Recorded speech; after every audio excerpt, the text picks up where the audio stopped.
wabarakatuh. Good morning everyone. Let me to introduce myself. I'm Nisa. I'm a teacher at primary school Cendana Duri. I'd like to take the opportunity to deliver my presentation and thank you for coming here today. Right, let's make a start.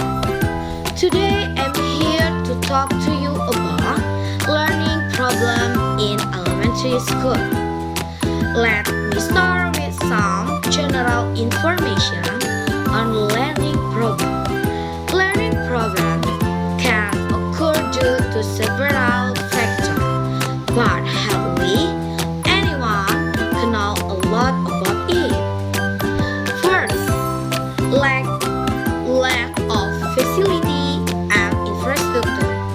For example, not enough classroom and learning resources that are not suitable for use.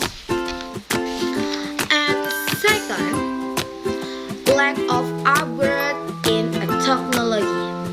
For example, still using the computer and slow internet connection. That's all.